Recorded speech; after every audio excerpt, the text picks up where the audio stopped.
I would say our culture is a lot less rigid than typical corporate America. I think that we also do a good job of fostering culture without it being forced. So, I mean, in some places you might have... You can't force it. You can't force it. It just happens naturally. Yeah. It happens by talent acquisition. It happens by who your team members are, who your leaders are. I think if you force it, people feel like it's stuffy. People feel like it's unwelcome. And if it's something that comes about naturally, people feel comfortable sharing their different backgrounds, being themselves. What do you think it is? Like, why? How did it happen? I don't know. That's a good question. I don't know how it happened, but I think it's like the ability to be like vulnerable and like feel comfortable and not feel like, oh, someone's making me, I'm the diverse person here. Like I'm the diversity. You're free to be yourself. Right. Not because you are diverse, but because you can be yourself. But what is the moment that the people realize that? Because it's not normal, right? Like why, you say it all the time to people, be yourself. Like, you know how that impacted me. But like, did that impact you? Yeah, but I think maybe Shaunak gave me too much freedom to be myself. Maybe a little That's the problem too much, with that, right? too much leash. See, Shaunak knew me for 20 years and then said, be yourself, right? Think about that for a minute. You know, that was a really crazy moment. For me, then it was probably a walk in the park, yeah. You tell people that all the time, right? Like, and you say that you feel free. Yeah. But like, what is it that makes you feel free? Like, why does that exist, you think? And I think it comes from you. And I think it's not forced, right? You just bring the best out in someone when they don't have to think about other things. You know, what will people think? I think people feel do? comfortable like being wrong, or if people feel comfortable being themselves and like putting an idea out there and being like, oh, like people thought that was a stupid idea. But they're not saying like you're stupid. They're just like, hey, I don't think that idea works. Which is different than sitting in a room and presenting an idea and have everyone being like, no, not only is that idea dumb, but you're dumb. You do that. He makes us, you let us be dumb. Yeah, you let us have bad ideas. That's what I'm saying. If you let people have bad ideas, eventually you're going to come up with a good idea through the bad idea. Like that first iteration was a bad idea. The opposite of that strategy is the ability to say I was wrong. Yeah. Right? I think once people start saying that, they have no fear, I feel. Yeah. Right? There's nothing like a... You give them the freedom to say I'm Because I'm otherwise wrong. I feel people are so conscious about saying something the right way. Yeah. What are other people going to think? But if you know you can always be wrong, you say what it is and then, I mean... Because you're okay with that. You're okay with people being wrong. Oh, absolutely. I think it's easy, right? I think the cost of being wrong is smaller than the cost of not trying. Like, I think nobody thinks about it that way, but I think that's very, very important. There's a big difference in, and I mean, we got into it early on and I learned this from Shaunak very early, but there's a difference between having to lie to yourself and other people and being like, I'm right, versus being okay being like, no, I was wrong.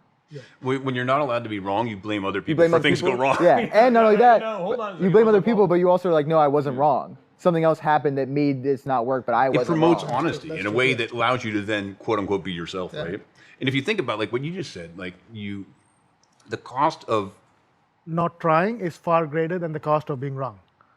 And then, because it's such a diverse and global company, and you and I have had this conversation over the years, I don't think there's a language on the planet that's not represented within SnackMagic, right? And so when you think about that, right, because we're in 102 some odd countries or whatever it is, and I get to talk to them, every now and then, and there is a language barrier sometimes. Yeah. Shaunak's made a big point of this, right? And you taught me this a long, long time ago, before even this. You were like, you told me because it was about yourself. Yes. Because Shaunak, he came here and your English is getting there. And so it's clearly better than mine. But you made a point once, and you were telling me a story how and you've always emphasized this within SnackMagic, don't let the fact that English is their second language hold them back from saying something. Yeah. Be patient, and if necessary, pull it out of them somehow. I mean, you don't use those words, but you're like, make them comfortable to communicate that way. And it's easy for me because I'm embarrassed that I only speak English, right? So like I'm humbled by everybody here who speaks like about 5 or 6 languages anyway. No, I feel the same. Do you speak multiple No. languages? Good. I'm so humbled. you're like me. I'm humbled. Oh, you're humbled too like me? But what was your experience that you shared with me once that stuck in my head about that? Yes, I came from India. In India, I used to participate in a lot of debates and elocutions and recitals, and I was very good. But then when you change your country, like everything mentally changes like so much. You have to it takes time for you to grasp everything because your mind is thinking one thing. When you try to say something, it's coming across differently. Just because the accent is there, the words people use are different. So it took me a good few months, like 1 or 2 or 3 months, to get used to how people were talking and speaking and all that. Initially, I thought all those things were very important, But then I realized it's not about how someone says something, it's about what someone is saying. So if you end up saying something that makes sense, people forget how you're saying it. So then I just focus on what it is I'm saying, and everything else falls into place. How did you get? Was there like a? That stuck with me when you shared that with me. Was there an experience or something that you had that like got you over that? Were you ever hesitant in sharing your ideas in a language that isn't your native language? Because everything you've ever said seems really smart to me. It always has been. Except for the idea. Not hesitant, but very conscious, right? You should not have to think 10 times about how you're going to say something. Like initially when you come, day one, you don't even know how to order a sandwich. Because you don't know what a cold cut is, or anything for that matter. So you're learning everything so much, so fast. And your mind is getting confused and you're trying to say stuff and the server can't understand exactly what you're saying. And pickle, what is a pickle? But I think you go through that experience and then you think, wow, so much has changed. But I think then did it hold you back? Not at all. No, it didn't hold me back. You never struggled. You never didn't say something because of that. No. I mean, you would be more conscious, but many people, I think, they have that phobia, right? Or they have that complex. People get stage fright. Yes, I exactly. think that's stage also fright is another thing, when you're in a public speaking forum. But even like internally, things, people get like stage fright about like, oh, I don't know what that word is I'm looking for. Yeah. I mean, there's so many examples. You're in a meeting and somebody doesn't know what exactly they're trying to say or how to communicate it to you, but you get the point across. Yeah. And I think there was one other thing, when I did my first job, when I started my first job, I was 2 or 3 months into the job, and my boss said, by then I'd learned a lot of finance stuff. He said, you know a lot of what I know. The only difference between you and me is how I articulate it versus how you articulate it. And that makes all the difference. That's why I'm senior and I get paid this much and you get paid that much. And he was trying to tell me in a nice way to coach me. But I think that's so true. Right? A difference between someone who's executing things versus someone who's managing or a leader, I think a lot is communication and articulation. I think it's also true, the difference between somebody who says, uses a lot of words to say nothing versus somebody who just says what needs to be said. Yeah. And lets everything else be in between the lines. That's true. Yeah, I'm good at saying a lot of words that don't make it. But but you're loquacious, so it works. Yeah, you have a nice ring to it. Yeah, right. I have to look at that. But you've always made that point. You've said that so many times, and it's always resonated. And I think for SnackMagic, it's probably more pertinent than anything because we have so many incredible people. And just because maybe English isn't their first language, it's our job to make sure that doesn't hold them back from being themselves and because they're brilliant. I was doing an interview with this guy in Turkey who was going to be an ambassador, and it wasn't going well, right? I think Sheena and it was on the call as well, and it was just very, it was. He wasn't really. We weren't having a discussion, and it was clear that, and so I sort of stopped taking your advice, right? And I was like, tell me, what do you do in your spare time? And he lit up, right? Immediately, it turns out he'd created an app, called something. It was for the phone, it was like a little game. And we started asking questions about that. And he just opened up right away. It was something he was passionate about, and he was happy to talk about it. And then we sort of got back into talking about, SnackMagic and what he would do there. And I think once you break through that initially, you kind of only have to do it once, I think. And then, we're all people. We're all human. Most of us are human. And it's once you go through that once, and I think you get past that, then it's over. They're good. You get there. I also think, when you, quote unquote, see someone who's, higher up do it, and when you see them maybe falter or be okay, saying the wrong thing, you're like, oh, if they can, that gives me free reign.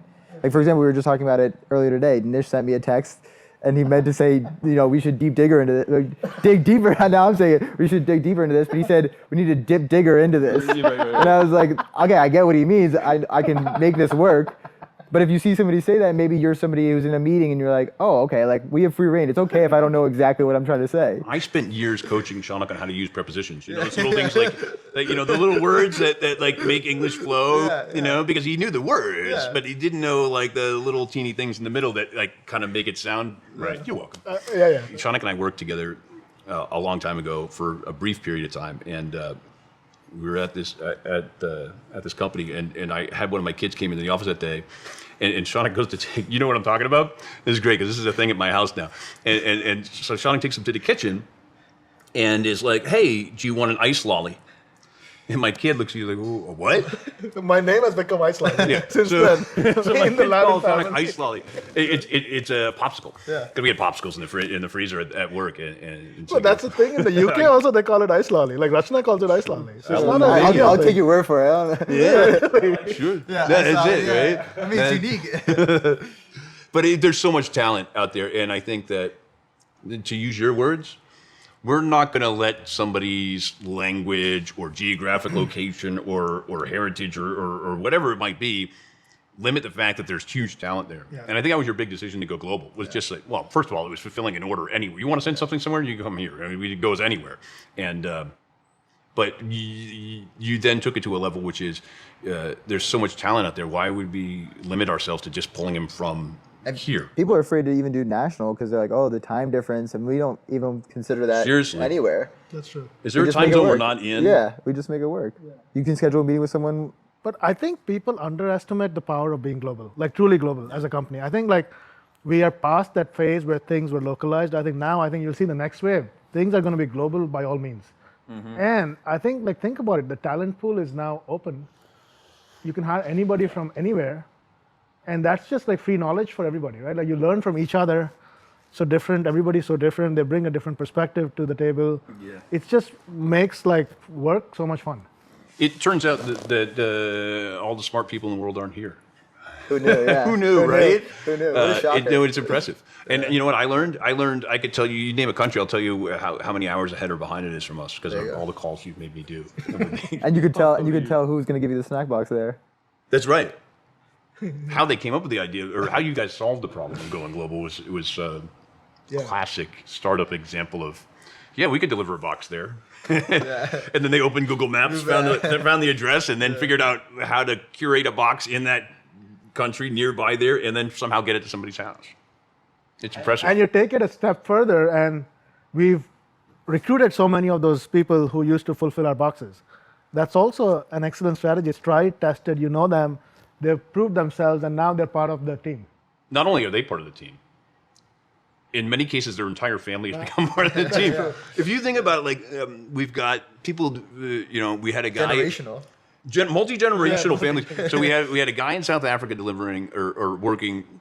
His father's in Germany, so he does fulfillment in Germany, and his mom's. It's like South Africa. And that's a cool thing. That's awesome, yeah. You know that when you're recommending, people to, you should check out this thing that I'm involved with, and it's their family. That says something. Yeah. Why is the culture like it is? I think when you go, and especially when you go from a team of what, like 7 maybe to I don't even know how big we are now. Yeah. And I think that if you're able to carry the culture throughout that, I think it speaks volumes to less about like what you're doing and more about the environment that you're fostering. Because it's not like you're as a single like individual are going to be able to impart like, okay, I want this culture. This is what we're going to do. You just have to create an environment, foster that environment, and just let it naturally come about. And it'll come through who you hire. It'll come through who's leading your teams.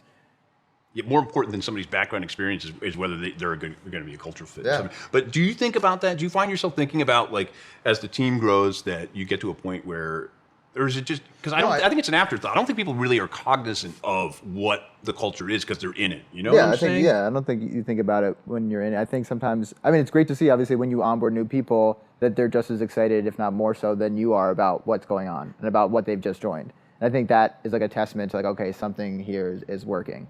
When new people join, and of course there's like a little honeymoon phase when you get a new job, but once that's sustained and they're like, no, this is amazing, and they're just as gung-ho as they were day one, and they're not jaded by what we're doing and like the meetings that we're having or the conversations that we're having and the job that they're doing, I think that speaks for itself. And they all feel like they can have an impact and they can say something, right? It gets down to like be yourself and say what's on your mind. But when you think about scaling the business and the culture?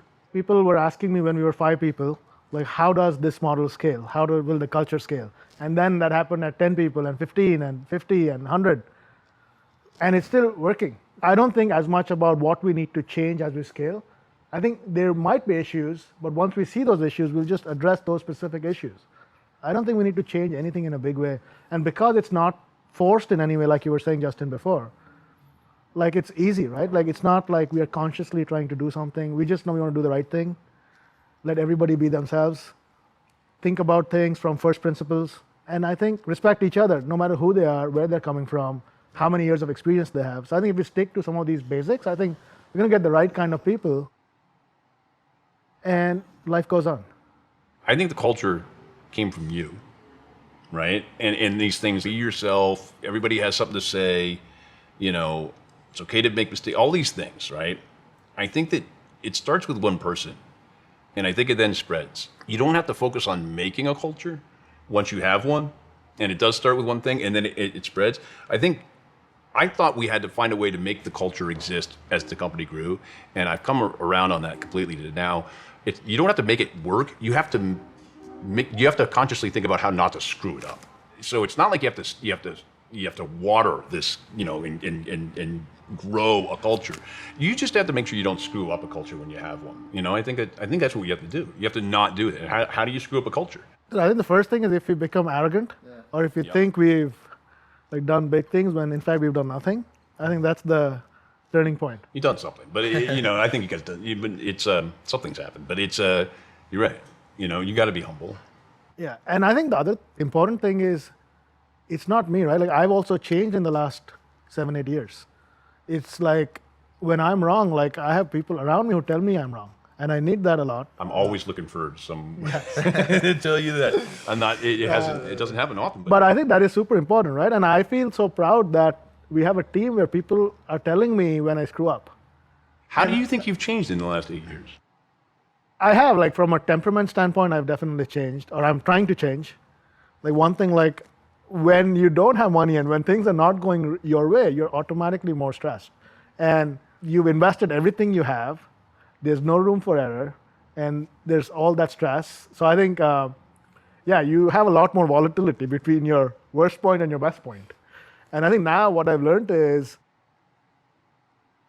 I had to be respectful of what people are, because anything I say like could bring someone down, which I would hate. And I've made that mistake a few times, and I feel terrible for days. So I think like that's the worst feeling ever, which I don't want to go through again.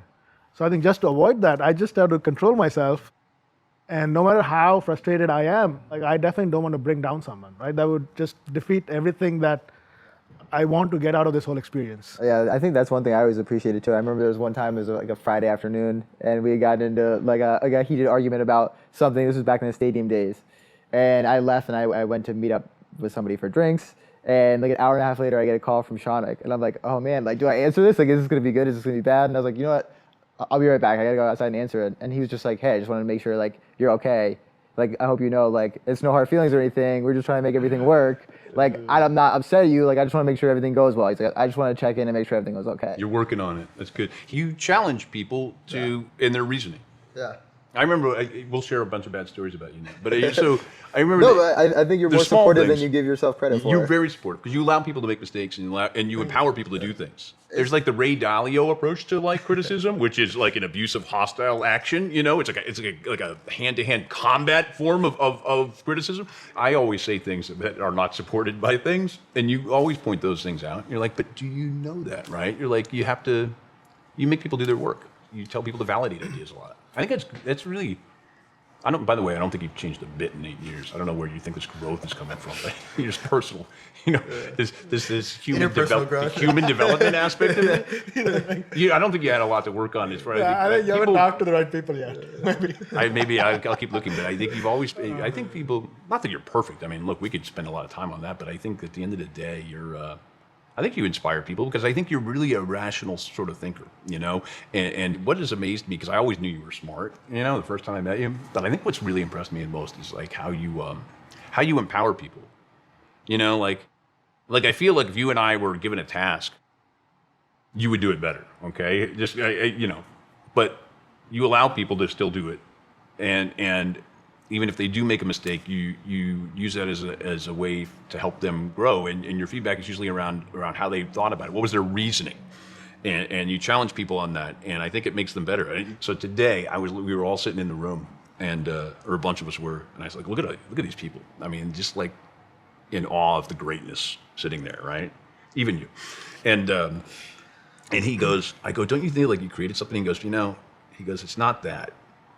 He's like, what I look at when I see people is like how we all develop together and how we we get better.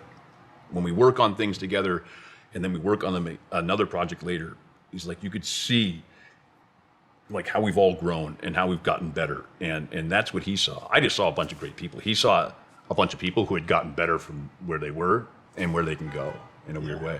No, I think that's the biggest satisfaction. Like, I don't care about a big day or like us growing quickly, but I think when you see someone when they start and then you see them 6 months and a year, and now you know they can go take over the world, you know, whether it's here, whether it's somewhere else. I think when that jump in confidence happens, I mean, that's, I think, for me, the best feeling. And I've seen that with many, many people on the team. Making people better is like maybe the most important thing that we can do as a company and together. Maybe we should pivot, move away from SnackMagic. We could do anything. It's snacks today. But I tell people this when they were like, what are you doing now? And I'm like, well, I work at this place called SnackMagic, and then I sort of mumble, and we put snacks in boxes and send them around the world. It's a gifting thing. And they're like, what? I go, but no, that's not what it is. I go, what it really is this thing that you could, it's snacks, and it's gifting, and it's a concept, but it's an execution of something, and it's the people that are doing it. And, literally, if snacks were outlawed tomorrow, I mean, how many days do you think it would be before the next thing came? I mean, you replace the word snack with something, and do you feel like it would make no difference? Yeah, not at all. For you specifically, it'd make more of a difference because you're in charge of getting the snacks. But outside of that, you would just go and you'd be procuring something else. Flowers. Who knows? Yeah, we started with restaurants, right? And now it became snacks, and we... Right? We'll What would be the next thing? Well, let's say snacks were gone today. What would be the next thing we'd do? What would fit into the model of this gifting? Because it's really a gifting platform, right? Yeah. And it's an organizer, it's a recipient, it's an experience, it's a whole bunch of things that is snacks. You've always liked food. Yeah. But what if it wasn't food? What if it was something else? That's true, right. Yeah. I loved the arcade idea. Yeah. Nobody else did. And that was the shortest life. Because the evolution that got to SnackMagic is like this. It was COVID. Boom, your business is gone. It literally disappeared in a day. I remember, yeah. And then it became this. And it's funny because people look at it as like, wow, this big monumental event. And I think about it differently because I look at it and I'm like, no. You go back 8 years ago. This idea and the business has really evolved on a continuous spectrum. Like the evolution's maybe not as dramatic as the change that got to SnackMagic, but every day was something that was a learning experience. What's working, what's not working. We should, this is what we should do. That's and the ability and the flexibility to evolve. It's been an evolution from day one. As much as I miss Stadium, I feel like sometimes it's good. Like you need that catalyst to challenge yourself to do something different. Like it's so secure. We could have done Stadium for however long and been secure in doing that and been like, this is what we're doing. But to like be forced to be in a position where like, okay, we can't do that. We have to challenge ourselves to do something different. I think in that space is where, obviously, not only SnackMagic, but like probably a lot of really good ideas come from. Yeah, and I think the other key thing is when you do that, you don't want to do something completely drastically different. You want to play to your strengths, which is very important, which we knew. Like for us, the strength is first and foremost B2B, business to business, and one person treating, the other person picking. Yeah. And then that is there, and then we had the snack and beverage brands who we talked to. So I think playing to the strengths is very important because I've seen so many companies or many founders come to me asking for advice and they think pivoting's a sexy thing and you go from one thing to the other thing. But I think if you're not aligned on your strengths, I think it's a complete relearn, which could take some years. So you don't want to give everything you've learned up. When you're in when we're doing snacks, and then it's now expanding as far as what those verticals are or the different products that are in there. They evolve and they grow. But when Amazon is a client, you're doing something well because they have snacks. You know what I'm saying? But it's not that. It's a gifting platform. It's an experience, and it's all of that is, I think, in some way unique. And I had this idea to start a business once. I was just thinking about this when you were talking about the business leaders calling you, asking you for advice. And I had this idea, and I told Shaunak about it. He's like, it's an interesting idea. He's like, you should do it, like now. He's like, by the end of the week, you need to test it and go out there and just, remember it was the Jobs for Kids thing? And he said, just go and do that. He's like, print out some flyers, go stick them in people's mailboxes and see what the response is and do 50 of them by the end of the day. He's like, the most important thing about a business and starting a business and growing a business is doing it. Don't talk about it, because you don't know what's going to evolve. If you plan something forever and before you do it, and then something of that plan isn't exactly right, then you kind of get paralyzed, right? Yeah. But if you're focused on executing on things and you're doing things, then when new information comes or you can evolve without being paralyzed and stuck in sort of one way of doing something. Yeah, I think you just need a starting point, right? Many people have ideas and everybody wants to start a business and they spend so much time researching their idea, but it's never about the idea, I feel, right? You got to start somewhere, pick one idea that you're passionate about and start somewhere and then give it wiggle room, as you're getting feedback, tweak, change, whatever. But I think so many people are so excited about starting businesses and they come to me with an idea thinking idea is what I'm going to opine on, but it's not about the idea, right? It's just, fine. I also think you can use that same logic for anything. Be like you always said. I think I had a hard time dealing with that. Being 90% right is better than being 100% right. You make a plan and you can think of all the little intricacies and what could go wrong. If we do this, this could happen. If we do that, this could happen. It's you could sit there all day and go back and forth. But if you just try something, you'll know if it works or not.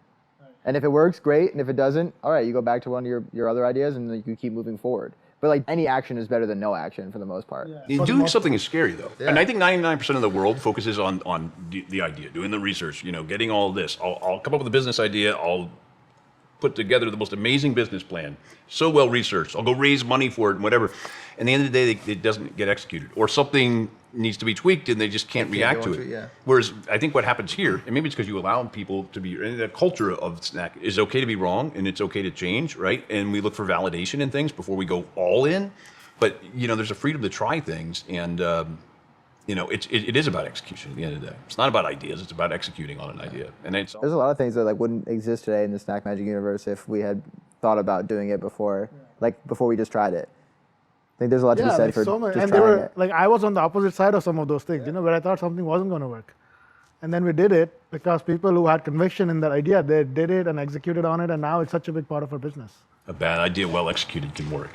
A good idea, poorly executed, does not work at all, and it's amazing. And that's really that's what. Justin, you remember it was month 3, and we had that heated debate. Which one? Which one? Which one? It was you and Johnny versus me and Stephanie. Yeah. About the podcast. Yeah, about the podcast, and we went at it for hours, right? Yeah. But what I respected, from that whole experience is, both you and Johnny, you spoke your mind. We had a culture where you were arguing, literally, we were both yelling at each other, right? About not anything personal, but about the content or whatever it was.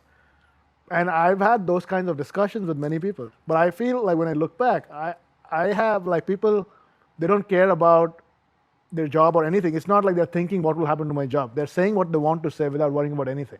That's beautiful to me in that. And what I've seen is once people do that, they have that one-on-one with me once, they're a different person next time. Always, forever. Yeah. They've changed. And that's what I'm saying. I think that level of freedom to know that and maybe in traditional corporate America, if you're I can't have this conversation with my boss. I have to reserve my feelings.